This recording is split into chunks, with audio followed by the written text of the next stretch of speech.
जय भीम सर्वांना. मित्रांनो, आपण काल परवा मांजरसुंबाच्या घाटामध्ये डिझेलचं टँकर त्याचा अपघात झाला होता. त्या संदर्भामध्ये बऱ्याच जणांनी त्यांच्या सोशल मीडियाच्या माध्यमातून अकाउंटवरून त्या पोस्ट वगैरे व्हायरल केल्या होत्या. खरं तर माझ्यासोबत हा तिथला प्रत्यक्षदर्शी कार्यकर्ता सोबत आहे. ते टँकर वगैरे जळाल्यानंतर त्याची तक्रार आहे. नसीर गैबू सय्यद म्हणून यांनी ती तक्रार दिलेली आहे आणि या तक्रारीच्या अनुषंगानं पोलीस प्रशासन तपास करते. त्याच्यामध्ये मला वाटतं ते ग्रामीण पोलीस स्टेशनचे कोणीतरी आतिश नावाचे पोलीस कर्मचारी आहेत आणि त्यांनी या कार्यकर्त्याला सकाळपासनं सोबत ठेवलं आणि त्याच्या हे कागद त्याला द्यायचे होते. अजून उद्याच्याला काहीतरी ऑनलाईन प्रिंट अजून एक त्याला घ्यायची आहे.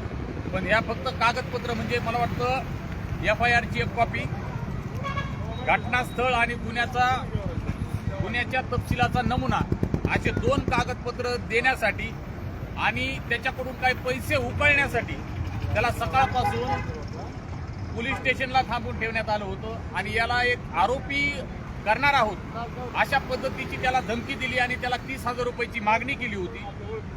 आता त्यांनी त्याच्या अकाउंटवरून ग्रामीण पोलीस स्टेशनच्या ठिकाणाहून एका व्यक्तीला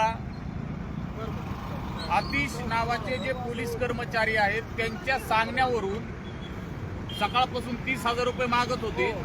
आता 10,000 रुपयावर तडजोड ठरली आणि त्यांनी आता 10,000 रुपये एका त्रयस्थ व्यक्तीच्या अकाउंटवर टाकून घेतलेले आहेत. बरं काय हा आपला मित्र सांगेल. याचा माझा काय परिचय नाहीये, परंतु घडलेली जी घटना आहे अत्यंत दुर्दैवी आहे आणि या टँकरमध्ये कोणतीही जीवितहानी झालेली नाही, परंतु जीवितहानी झाल्याचं भासवलं जातंय.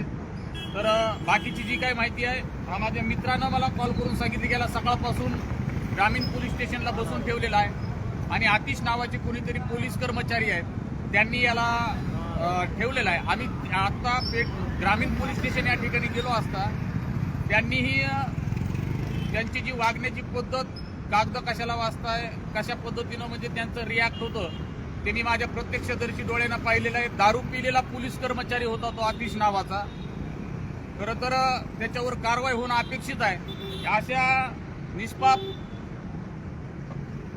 लोकांना आरोपी करून त्यांच्याकडून पैसे उकळायचा धंदा जणू ग्रामीण पोलीस स्टेशन करत आहे.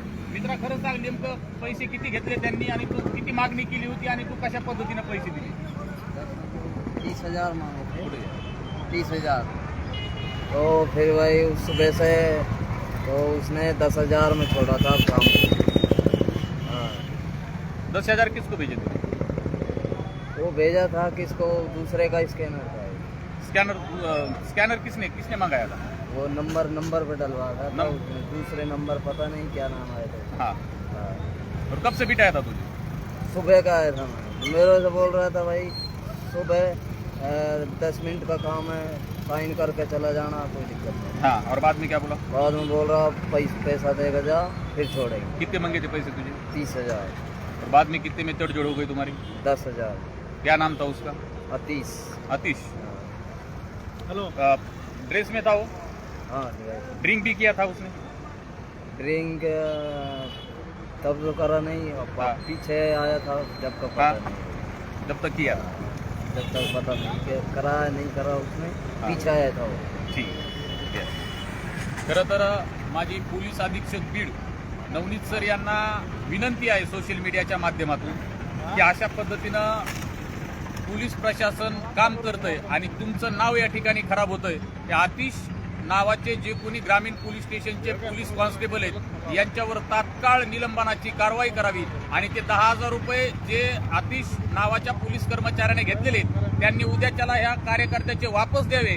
आणि दुसरं की अजून काहीतरी कागद राहिलेले ऑनलाईन, हा ऑनलाईन कागदासाठी हा कार्यकर्ता माझ्यासोबत आता सोशल मीडियावर लाईव्ह येत नव्हता, परंतु प्रशासनाला त्या ठिकाणचे जे पोलीस निरीक्षक आहेत, मुदिराज साहेब, त्यांनाही मी असं विनंती करतो की तुमच्या पोलीस स्टेशनच्या हद्दीमध्ये जर असले गैरप्रकार जर होत असतील तर आपण अशा आतिश सारख्या नावाच्या कर्मचाऱ्याला पाठीशी घालू नये, त्यांच्यावर तात्काळ कारवाई करावी.